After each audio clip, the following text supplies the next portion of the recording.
Welcome to Reconnect with Plant Wisdom. I'm your host, Tigrila Gardenia, nature-inspired mentor and leadership coach. In this podcast, I share ancient and modern knowledge from biology to spirituality about the wondrous ways in which plants can help you lead a naturally conscious life.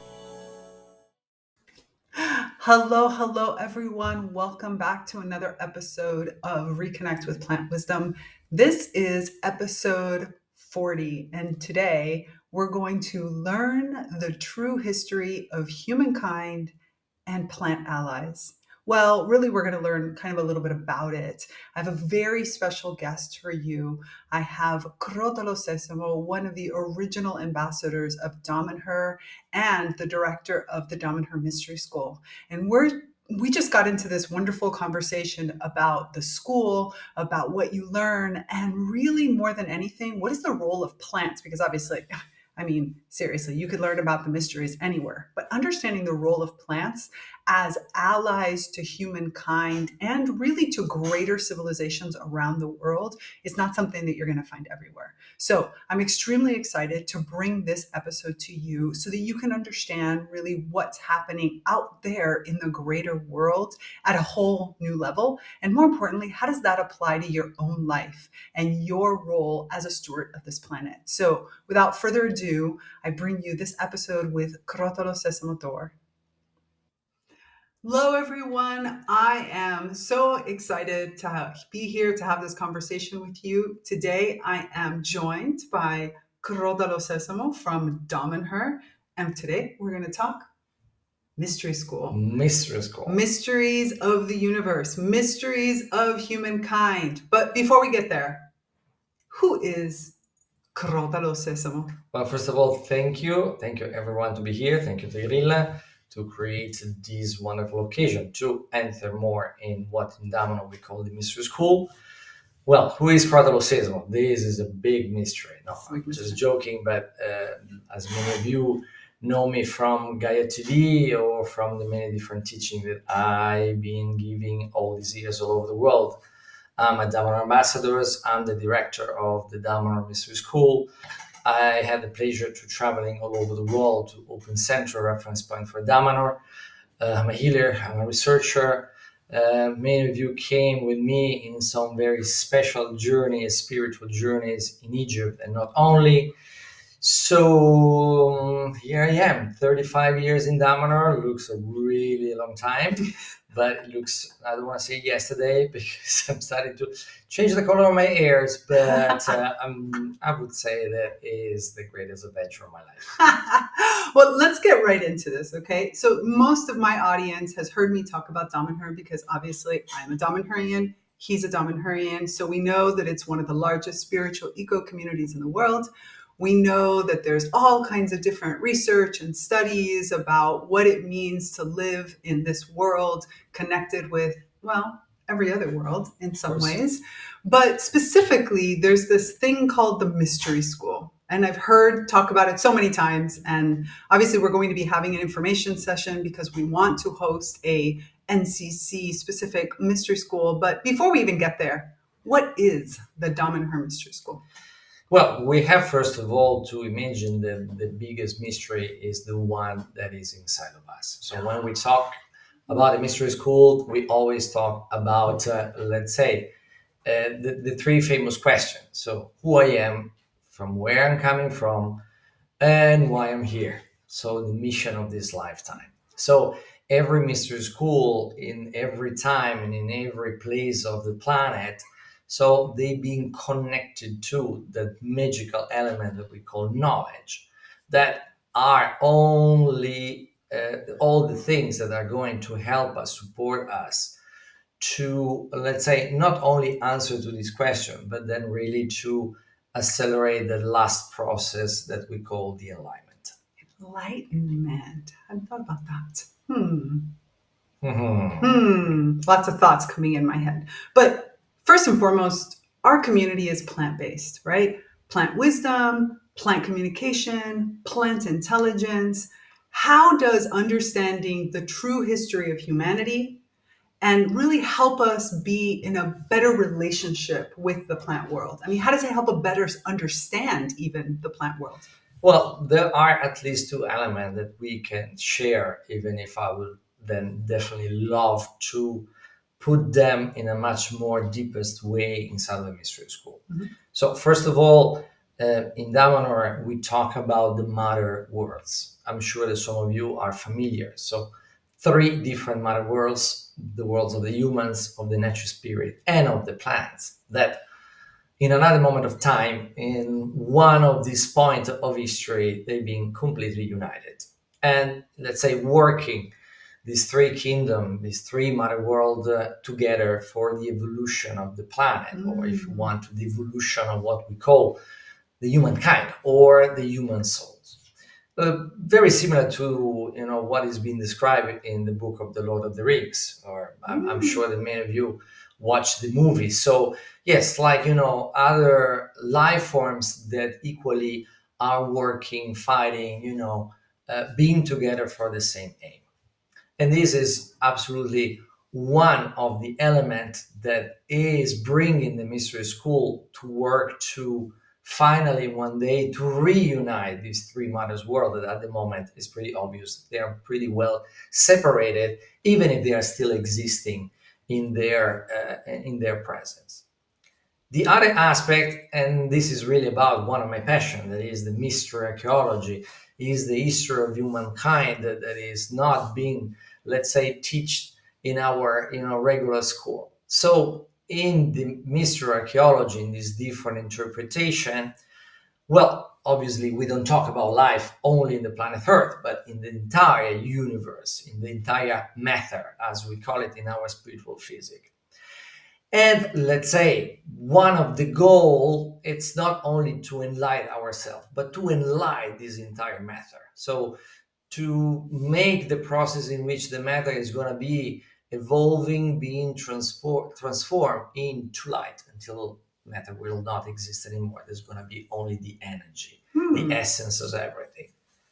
And let's say in this big game, in which obviously not in all the planet there is the same level of evolution, let's say that spiritual masters, or again as we call star masters, Mhm. avatars, that in a way they are overviewing this huge process of evolution. Well, when they want to truly bring life in a planet, what they're going to send first? Plants. So the Mm. plants intelligence are the one that are always sent at first to literally putting the seeds of what then we can call evolution for every life forms. Any little bit we can do to help the environment is a win in my book. That's why I'm such a fan of Who Gives a Crap, a B certified company that donates 50% of profits to ensure everyone has access to clean water and a toilet within our lifetime. Not all of us have access to a bidet, so if you have to wipe your bum with something, this is the best toilet paper to choose. They wrap their TP in paper, not plastic, which saves tons of harmful plastic from ending up in our landfills or hurting animals. And get this, one box of TP can last up to a whole year. Trust me, I've tried this with my own family. They have two eco friendly options, one made out of recycled sheets and other from bamboo sheets, which is super fast growing alternative to trees. They're soft and strong and really hold up. Who Gives a Crap delivers to your door and offers a 100% money back guarantee. You can't beat that. So click on the link in the show notes to give it a go. Doesn't matter then, obviously, what that planet can contain or can, let's say, inhabit. So in this case, the relationship with the plants are starting to be definitely much more, let's say, interesting, Mm. much more charming, Mhm. because we have really, uh, let's say, uh, the one that are the real beginners of all these incredible process of transformation.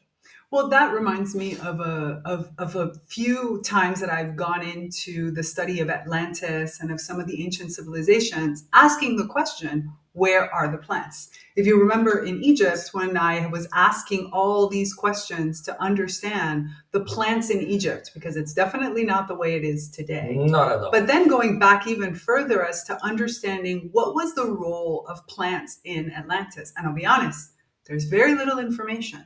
But what my hope is that as more of us plant communicators and more of us as a plant intelligence people come into this study, we will be able to access more and more through our past lives, through different direct communication with the plants, through all of the study that we start to understand how these ancient civilizations and even pre-Atlantean civilizations work. Absolutely. And the stars civilization. So from what we believe we are all coming from, or at least, again, in one point of our history, more or less 2 millions of years ago, these different stars civilization, they started really to come to this beautiful, very unique and particular planet to then implant literally, another level of evolution. Maybe that's the reason why plants today are going into space and going out into Mars. I thought that they were going out there to colonize, but maybe they're going to reclaim their ancient lands themselves. But in reality, we have also to imagine that as you, Tigela, very often are teaching in your classes, well, the real first internet of the planet Earth are the plants, are actually the different roots that the plants, that makes the plants to be connected with all of that. But even more interesting, and this is what in the mystery school we're going to learn, so we talk also about energy lines, the synchronic lines, we call them, this huge, net of forces that are surrounding Gaia, the planet Earth, but then they are also extending themselves outside of the planet, connecting to the other energy lines of the other planets of the solar system, and the entire net of the solar system connecting with a bigger net that is the one that is beyond. So, in other hands, we can see literally a net of energy in which informations are constantly exchanged. Now, why the plants are so important? One more element. Because mostly in this moment in which these lines, they have a kind of rhythm, pulsation, like an opening and closing, or opening and receiving, but also sending. I'm talking obviously about the most important ritual, the equinox, spring and fall, solstice, even more important, winter, summer. So in that moment of opening of these lines, of these, universal communication, again, who are going to send the messages and who is going to receive the messages from the cosmos? Here we go, the plants. Yep. I actually read a quote that was quite interesting because we talk a lot in Damanhur about the trees and their role in this network and also in their role as antennas that communicate across the synchronic lines. But recently I read a quote as I was translating one of the books. Actually, I was more editing the translation about the fact that the grass are the supercomputers basically of our planet. And so I think that as we start to connect some of these ancient mysteries, we will much better understand the roles of these grasses, which of course today when I say grass, we think about your lawn, right? The grass right in front of your house. But when we're thinking about ancient Egypt, for example, we're thinking about big grasses.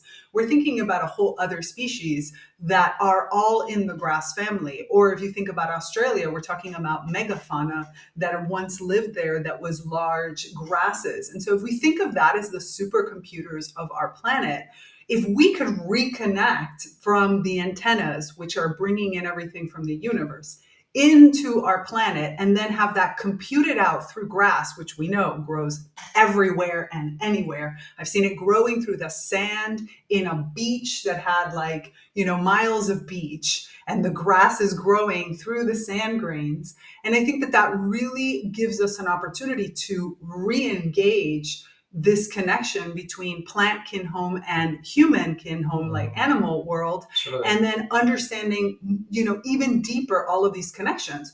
So how does this tie into in the mystery school. From what I, we talk about the journey of the soul. We go through past lives. We talk about your personalities and changes that happen in this lifetime. How does that help us? How does it first help humanity in general for me to go through that kind of path? But then how can I use that as to help the planet or to be a better steward of the planet? But I can just say something very common in spirituality. So to help the humankind, to help the planet, to transform what is going on in the world, so you have to start from yourself.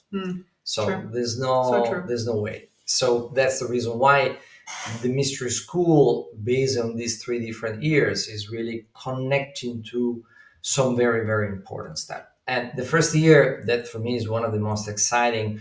I mean, don't misunderstand me. Also, the others are pretty intense and exciting. But the first year, that is really the beginning. It's a 3-year program, by the way. Yes, sometimes 4. Yes, 3 years program, 10 seminars every year. But by the way, the first year is really the process of reawakening. Is the process in which you're going to recognize or remember all your potential, all your talent, all your faculties. So astral travel, your past life, the use of sound, the use of the breath, but also everything that is connected to the meaning of life, the meaning of spirituality, the knowledge that is going to be with us all the time, the reawakening of our inner senses, and many other aspects of the first year. It's going to be a sort, let me just say, a kind of renaissance. So it's a kind of renaissance of the soul, because it's finally the moment to bloom, let's say, the metaphorical seed that we all have, and sometimes we don't even are aware of what this seed is containing. So this reawakening is going to be then obviously not only through meditation or through information, but also through many different practice, instrument, techniques that we're going to use inside of the seminars, because the seminar, they always have, parts of things that you need to learn, but also things that you have to practice, to do. We talk about not only meditation, but also the medit action. So the true sense that the knowledge, it will bring us to put things into action, to put things into practice, to put things to truly transforming our life. And it's not that me, Tigrilla, or some other teacher are going to transform you. No, you are going to transform yourself. You, through your free will, that for us is, let's say, the last divine power, the most important power that is still with us. So it's through your choices that you're going truly to transform yourself, and then to transform your life, and then to transform this world. Oh, I'm so excited. I mean, this is the reason why we wanted to create this mystery school specifically inside of the naturally conscious community, because we wanted to create that safe space where not just could you yourself go through this evolutionary change, we could bring the plants in, we could have the coaching aspect to help you work through your individual pieces, we could have the safe space so that you could work on the collective and help each other through mutualisms and mirroring and helping each other grow and expand faster as well as more deeply, and to have that access to us. So but there's so much more we can say. We're gonna stop this now, because this could go on forever. I mean, I am just really grateful for Crotalo, but we are gonna have Crotalo at an information session that we're doing in the Naturally Conscious community on Wednesday, the 10th of January. And so don't worry if you miss it. If you're listening to this podcast episode afterwards, not a problem. The recording will be available, because our goal is to kick off a new version of this, a new plant-charged version of the Mystery School in 2024. And this is your opportunity to come and ask as many questions as you want of myself and Crotalo. We're there, right? Absolutely. We're there. We're going to share. Absolutely. We're going to answer questions, and we're going to talk about the logistics. We're going to talk about so hold all the questions that you have and come on the 10th of January into the Naturally Conscious community. If by any chance you miss it, no problem. Come watch the replay and put your questions there. It is in NCC that we are going to be sharing all the information, and we are going to create and launch this amazing program of us all together. Absolutely. So don't miss it. We are waiting you, and we're waiting for all your questions. Exactly. Well, we will see you on the 10th, or if not, we'll watch you on the replay. Bye. Thank you, Convoy. Thanks for listening to this episode of Reconnect with Plant Wisdom. Intro and outro music by Steve Shuley and Poinsettia from The Singing Life of Plants. So join me, Tigrila Gardenia, and my plant collaborators next time on Reconnect with Plant Wisdom.